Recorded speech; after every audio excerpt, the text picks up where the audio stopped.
Hello friends, नमस्कार दोस्तों। Welcome to the fitter theory channel. तो दोस्तों, हम इस वीडियो में जो हमारे वायरमैन के क्वेश्चन थे, बोरिंग टेक्नीशियन के प्रैक्टिस सेट को हम इसमें सॉल्व कर रहे हैं। तो इसमें हमारे जो वायरमैन इलेक्ट्रीशियन ट्रेड से संबंधित क्वेश्चन हैं उनको हम इसमें डिस्कस करेंगे। तो इसमें पहला क्वेश्चन दिया गया है कि फेज वोल्टेज क्या होता है। जो हमारा फेज वोल्टेज होता है ये क्या होता है। तो ये हमारा इसमें क्या होता है, एक फेज तथा एक न्यूट्रल के मध्य विद्यमान वोल्टेज को हम फेज वोल्टेज बोलते हैं। और जो हमारा दो फेजों के मध्य विद्यमान वोल्टेज होता है उसको हम लाइन वोल्टेज बोलते हैं। तो हमारा इसका फेज वोल्टेज कौन सा हो जाएगा, एक फेज और एक न्यूट्रल के मध्य विद्यमान voltage. Option number B right हो जाएगा। नेक्स्ट क्वेश्चन है कि ट्राई स्क्वायर क्या होता है।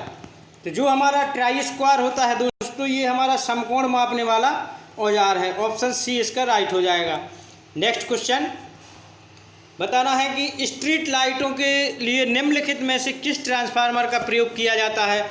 जो हमारी स्ट्रीट लाइटें होती हैं तो इसके लिए हमारा कांस्टेंट करंट ट्रांसफार्मर का यूज करते हैं। किसका, कांस्टेंट करंट ट्रांसफार्मर का।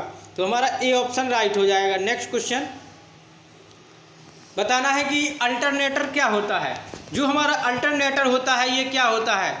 तो जो अल्टरनेटर यांत्रिक ऊर्जा द्वारा एसी उत्पन्न करता है। ऑप्शन नंबर ए बिल्कुल राइट हो जाएगा कि यांत्रिक ऊर्जा द्वारा एसी पैदा करता है ये। नेक्स्ट क्वेश्चन है फ्रेंड्स, नेक्स्ट क्वेश्चन बताना है कि पानी की हीटर की बॉडी और कनेक्टिंग केबल के बीच जो आईएसआई के अनुसार कितना रेजिस्टेंस होना चाहिए। जो आईएसआई के अनुसार हमारा कितना रेजिस्टेंस होना चाहिए पानी के हीटर की बॉडी और कनेक्टिंग केबल के बीच में। तो हमारा 0.5 मेगा ओम से कम का होना चाहिए। कितने का, 0.5 मेगा ओम से कम का प्रतिरोध होना चाहिए। रेजिस्टेंस होता है प्रतिरोध। नेक्स्ट क्वेश्चन, निम्नलिखित में से कौन अग्निशामक यंत्र होते हैं। ये आपको बताना है कि अग्निशामक यंत्र कौन से होते हैं। तो पहले में दिया गया जलयुक्त यंत्र, झाग पैदा करने वाले यंत्र, सूक्ष्म पाउडर वाला यंत्र। तो इसमें ऑप्शन नंबर डी बिल्कुल राइट हो जाएगा। इसमें दिया गया है कि इनमें से सभी। नेक्स्ट क्वेश्चन है फ्रेंड्स, बताना है नेक्स्ट क्वेश्चन बताना है कि एक अज्ञात डीसी वोल्टेज को मापना है। तो निम्नलिखित में से पहले किस रेंज का चयन करना चाहिए। अगर हमारा कोई अज्ञात डीसी वोल्टेज है तो उसको हम नापेंगे तो सबसे पहले किसका चयन करते हैं। तो जो हमारा उच्चतम वोल्टेज होता है सबसे पहले उसका चयन करते हैं। नेक्स्ट क्वेश्चन, प्रकाश तीव्रता का मात्रक क्या होता है। तो हमारी प्रकाश तीव्रता का मात्रक ल्यूमेन होता है। ऑप्शन बी बिल्कुल राइट हो जाएगा। नेक्स्ट क्वेश्चन बताना है कि यदि एक 24 ओम और एक 8 ओम रेजिस्टेंस को पैरेलल यानी समांतर में जोड़ा जाता है तो उसका कुल प्रतिरोध कितना होगा। तो अगर हम समांतर में जोड़ते हैं तो हमारा 1/24 प्लस 1/8। तो यहाँ हम इसका एलसीएम ले लेंगे तो हमारा इसका 24 आ जाएगा एलसीएम। 24 से कम 24, 8 × 24 3 यानी 24/4 आ जाएगा हमारा। तो टोटल कितना हो जाएगा, 6 ओम आ जाएगा। ऑप्शन नंबर हमारा बी राइट हो जाएगा। कौन सा, ऑप्शन बी। नेक्स्ट क्वेश्चन है समांतर, पैरेलल को ही समांतर बोला जाता है। नेक्स्ट क्वेश्चन है कि जब एक ट्यूब लैंप का स्विच ऑन किया जाता है तो चोक से कुछ कंपन की ध्वनि आती है। तो निम्नलिखित में से इसके लिए क्या कारण होता है। हमारा उसमें जब कंपन की ध्वनि आती है, कोई हम ट्यूब लैंप का स्विच ऑन करते हैं तो ये हमारा किस कारण से होता है। तो ये उसकी हमारी जो कोर होती है, कोर लूज होने के कारण कंपन की ध्वनि आती है। ऑप्शन बी राइट हो जाएगा। नेक्स्ट क्वेश्चन है बताना है कि एक सर्किट, जो हमारा सर्किट होता है इसका इम्पीडेंस 22 ओम है और वह 0.8 पावर फैक्टर लैगिंग पर 10 एम्पियर करंट खींच रहा है। तो निम्नलिखित में से एपेरेंट पावर क्या होगा। तो जो हम एपेरेंट पावर निकालेंगे इसका तो वो कितना हो जाएगा। तो इसका सूत्र हमने पिछले वीडियो में बताया, थोड़ा उसका डिफ़िकल्ट है, तो इस वीडियो में हम इसका डिस्क्रिप्शन नहीं करेंगे। तो इसका हमारा ऑप्शन नंबर ए राइट हो जाएगा। पिछले वीडियो में देख लेना उसको। नेक्स्ट क्वेश्चन है, बताना यूरेनियम 238 के नाभिक में प्रोटॉन्स की संख्या कितनी होती है। तो जो हमारा, जैसे हम इसको लिखते हैं कि 92 यूरेनियम 238 कितना होता है, 238। तो जो हमारा नीचे लिखा रहता है ये हमारे प्रोटॉन्स होते हैं, इसी को क्रमांक बोलते हैं। तो हमारी इसमें कितनी हो जाएगी, 92, इसका राइट आंसर आ जाएगा option number B. Next question है, बताना एक 3 फेज सिस्टम अल्टरनेटर में होता है, कॉइलों में कितने का अंतर होता है, कितने डिग्री का अंतर होता है। तो जो हमारी 3 फेज लाइन होती है तो उसमें हमारा 120 डिग्री का अंतर होता है लाइनों के कॉइलों में। जैसे हमारी ये लाइनें खिंची हुई हैं, यहाँ पर हमारा 120 डिग्री का अंतर होता है। नेक्स्ट क्वेश्चन है, बताना न्यूटन किस राशि का मात्रक है। तो ये हमारा ऑप्शन नंबर ए इसका राइट हो जाएगा, न्यूटन हमारा बल का मात्रक है। नेक्स्ट क्वेश्चन बताना है कि एक अश्व शक्ति का मान कितना होता है। तो जो हमारी एक अश्व शक्ति बराबर 746 वाट होता है और 746 जूल प्रति सेकंड भी होता है। तो हमारा ऑप्शन नंबर सी बिल्कुल राइट हो जाएगा। नेक्स्ट क्वेश्चन है, बताना प्रतिरोध या रेजिस्टेंस किसकी इकाई है। इसकी इकाई बताना है, प्रतिरोध या रेजिस्टेंस की इकाई।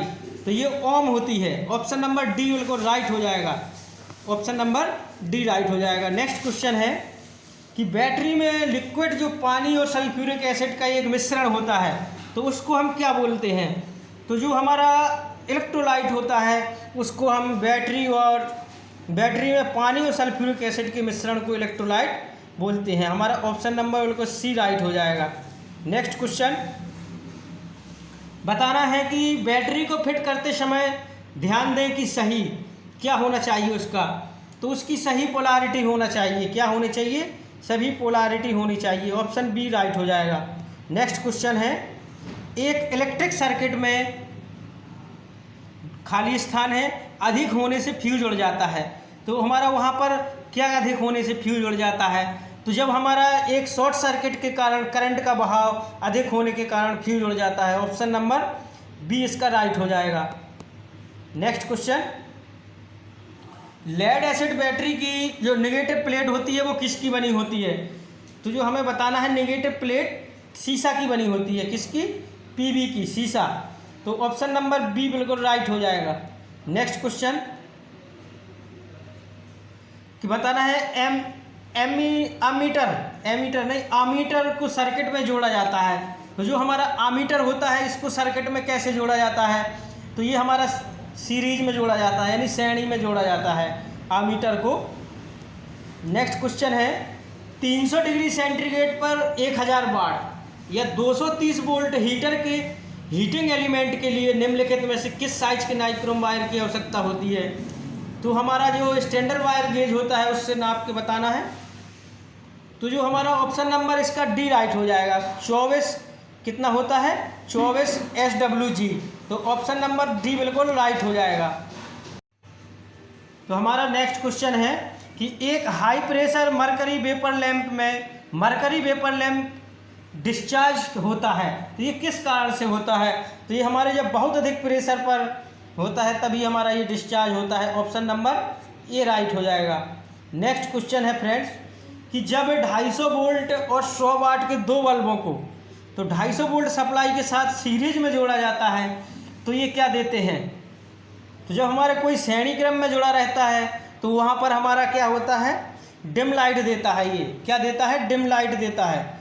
और अगर समांतर में जोड़ा जाता है तो हमारा चमकीली लाइट देता है या तेज लाइट देता है। नेक्स्ट क्वेश्चन है कि फ्यूज के लिए निम्नलिखित में से कौन सा प्रारंभिक कार्य होता है। तो हमारा फ्यूज होता है जो, इसके लिए प्रारंभिक कार्य क्या होता है। तो फ्यूज में हमारा अत्यधिक करंट को रोकता है। ये क्या करता है, उच्च प्रतिरोध को रोकता है या अत्यधिक करंट को रोकता है ये। नेक्स्ट क्वेश्चन है, बताना निम्नलिखित में से कौन फ्यूज है। जो हमारा किटकैट फ्यूज होता है, एक सर्किट फ्यूज होता है और एक HRC फ्यूज होता है। तो हमारा इसका ऑप्शन नंबर डी राइट हो जाएगा कि सभी सही हैं, ये सभी फ्यूज के उदाहरण हैं। नेक्स्ट क्वेश्चन में दिया गया है कि यदि किसी श्रेणी परिपथ में एक उच्च मान प्रतिरोध और जोड़ दें तो परिपथ की विद्युत धारा पर क्या प्रभाव पड़ेगा। अगर हमारी कोई श्रेणी परिपथ है, अगर उसमें हमने एक उच्च मान प्रतिरोध को और जोड़ दिया तो हमारी जो परिपथ की विद्युत धारा होगी उस पर क्या प्रभाव पड़ेगा। तो वहाँ पर हमारा ये जो उसकी विद्युत धारा होगी तो वो हमारा उसका मान घट जाएगा। क्या होगा, तो विद्युत धारा का मान घट जाएगा। ऑप्शन बी राइट हो जाएगा।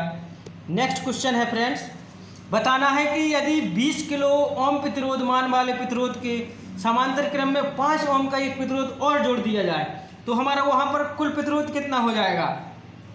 अगर यहाँ पर समांतर क्रम में जोड़ा गया है, अगर समांतर क्रम में जोड़ दिया जाता है तो हमारा 5 ओम कम हो जाएगा, प्रतिरोध कितना हो जाएगा, 5 ओम कम हो जाएगा। नेक्स्ट क्वेश्चन बताना है, जैसे हम इसको निकाल सकते हैं।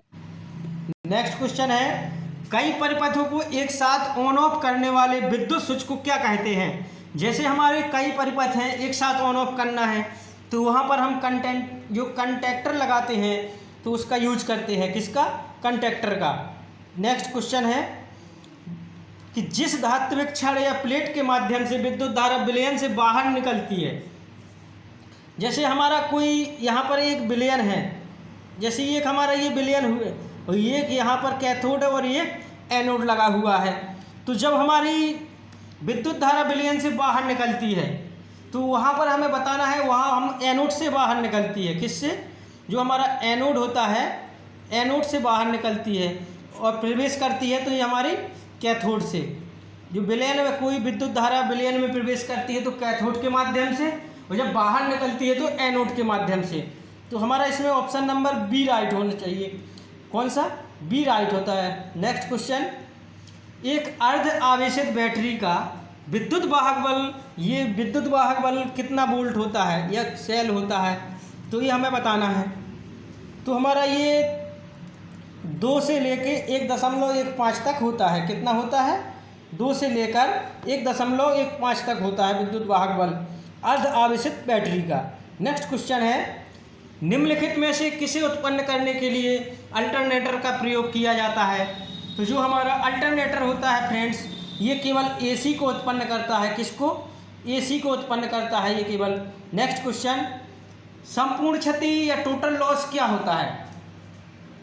तो जो हमारा स्थिर क्षति प्लस अस्थिर क्षति के योग को हम संपूर्ण क्षति कहते हैं। तो हमारा ऑप्शन नंबर बी इसमें राइट हो जाएगा। नेक्स्ट क्वेश्चन है, बताना है कि फ्रीक्वेंसी को किस में मापा जाता है। तो जो हमारी फ्रीक्वेंसी होती है फ्रेंड्स, इसको हम हर्ट्ज में मापते हैं। ऑप्शन नंबर सी राइट हो जाएगा। फ्रीक्वेंसी को हिंदी में आवृत्ति बोलते हैं, आवृत्ति को हर्ट्ज में मापा जाता है, फ्रीक्वेंसी को भी हर्ट्ज में मापा जाता है। नेक्स्ट क्वेश्चन है, एक डीसी जनरेटर में इंटरपोलों के लिए निम्नलिखित में से क्या कार्य है।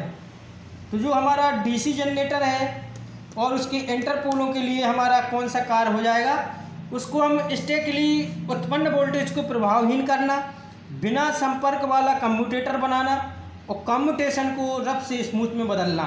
तो हमारा इसका ऑप्शन नंबर डी बिल्कुल राइट हो जाएगा, क्योंकि इसके सभी कारण हैं। नेक्स्ट क्वेश्चन है, बताना है कि क्या 3 फेज एवं 1 फेज प्रणाली में प्रयोग किए जाने वाले वाट मीटर एक जैसे होते हैं। तो यस या नो में आंसर देना है इसका। तो इसका आंसर हो जाएगा यस। हाँ, 3 फेज और 1 फेज प्रणाली में प्रयोग किए जाने वाले वाट मीटर एक जैसे होते हैं। नेक्स्ट क्वेश्चन है, सिक्वल केज मोटर्स की अश्व शक्ति कितने अश्व शक्ति तक बनाए जाते हैं। जो हमारे सिक्वल केज मोटर होते हैं ये हमारे कितने अश्व शक्ति तक बनाए जाते हैं। तो ये हमारे 100 अश्व शक्ति तक बनाए जाते हैं। ऑप्शन नंबर बी राइट हो जाएगा। नेक्स्ट क्वेश्चन है कि एक डीसी सीरीज मोटर के नॉर्मल ऑपरेशन के दौरान यदि फील्ड वाइंडिंग का अचानक ओपन सर्किट हो जाता है, जो हमारी फील्ड वाइंडिंग होती है उसका अगर अचानक ओपन सर्किट हो जाता है तो मोटर पर क्या प्रभाव पड़ेगा। और हमारा ये डीसी सीरीज मोटर है तो वहाँ पर हमारा वह मोटर बंद हो जाएगी, चलेगी नहीं। ऑप्शन नंबर डी बिल्कुल राइट हो जाएगा। अगर हमारा वहाँ पर ओपन शॉर्ट सर्किट होता है तो वहाँ पर मोटर बंद हो जाएगी, चलेगी ही नहीं। नेक्स्ट क्वेश्चन है, बताना है कि वुड स्क्रू के काउंटर संक हेड को, जो हमारा एक वुड स्क्रू होता है उसके काउंटर संक हेड को स्थान देने के लिए किए हुए ड्रिल होल्स पर काउंटिंग संख्या की जाती है, तो इसके लिए निम्नलिखित में से बिट का कौन सा सामान्य साइज उपलब्ध होगा? तो जो हमारा 10 से 25 mm वाला साइज उपलब्ध होगा। ऑप्शन नंबर डी बिल्कुल राइट हो जाएगा। नेक्स्ट क्वेश्चन है, बड़ा इम्पोर्टेंट क्वेश्चन है, कई एग्जामों में आया हुआ है, जैसे इसरो DRDO में भी आया था ये। इसको बताना है कि आपको गर्म पानी के गीजर है जिसके टैंक लीक कर रहा है कि मरम्मत करनी है, तो इसका संभावित कारण क्या हो सकता है? तो हमारा इसका संभावित कारण हो सकता है कि थर्मोस्टेट के चारों ओर से लीक होना। तो ऑप्शन नंबर ए बिल्कुल राइट हो जाएगा, थर्मोस्टेट को क्या होना, चारों ओर से लीक होना। नेक्स्ट क्वेश्चन है, सबसे अच्छा चालक पदार्थ कौन सा है? तो हमारा सबसे अच्छा चालक पदार्थ होता है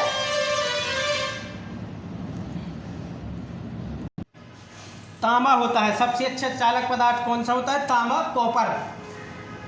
नेक्स्ट क्वेश्चन है कि इलेक्ट्रिकल उपकरण या स्थापना को यदि आग लग जाए तो निम्नलिखित में से किस फायर एक्सटिंग्विशर का प्रयोग करते हैं?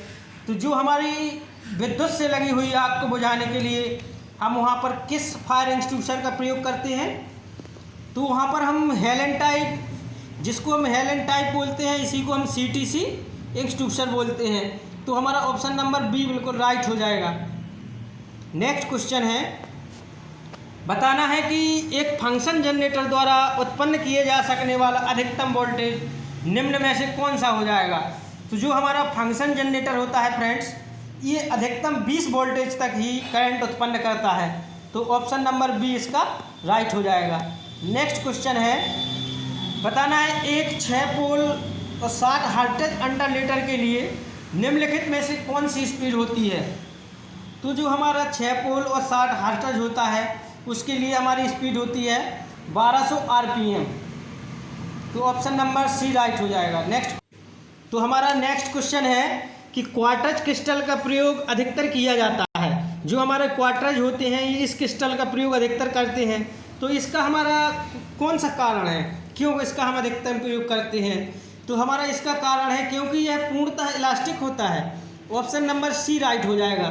क्या होता है ये?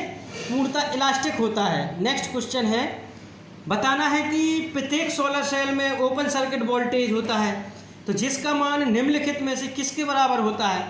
तो जो हमारा सोलर सेल होता है तो इसमें हमारा एक ओपन सर्किट वोल्टेज होता है, तो उसका मान बताना है हमारा। तो हमारा उसका मान होता है 0.55 वोल्टेज, तो 0.55 वोल्ट होता है। तो ऑप्शन नंबर ए हमारा राइट हो जाएगा। नेक्स्ट क्वेश्चन है कि एक ट्रांसफार्मर में सिंगल टर्न प्राइमरी के चक्रों का अनुपात 10/1 या 10:1 है। यदि सेकेंडरी में मापा गया करंट 2 एम्पियर है तो निम्नलिखित में से प्राइमरी करंट कौन सी होगी? तो हमें इसमें से फाइंड आउट करना है। किसको फाइंड आउट करेंगे हम? यहाँ प्राइमरी करंट को फाइंड आउट करना है। तो हमारा यहाँ पर कौन सा राइट आंसर हो जाएगा? तो हमारा ऑप्शन नंबर इसका जो डी दिया गया है कि 20 एम्पियर, जो 20 एम्पियर है ये हमारा बिल्कुल राइट हो जाएगा। तो जो हमने इसके फॉर्मूलों को पिछले वीडियो में डिस्कस किया है तो वहाँ से आप इसको वॉच कर सकते हैं, उसका लिंक हमने डिस्क्रिप्शन में दे दिया है। नेक्स्ट क्वेश्चन है, वो हमारे वीडियो का लास्ट क्वेश्चन है कि निम्नलिखित में से कौन सी सिंगल फेज मोटर उत्तम पावर फैक्टर देती है? तो जो हमारी बताना है कि जो हमारी कैपेसिटर रन मोटर होती है, जो हमारी कैपेसिटर रन मोटर होती है ये हमारी सिंगल फेज मोटर उत्तम पावर फैक्टर देती है। तो हमारा अगर ये वीडियो पसंद आया हो तो चैनल को सब्सक्राइब कर लें और वीडियो को लाइक कर दें। Thank for watching. नमस्कार।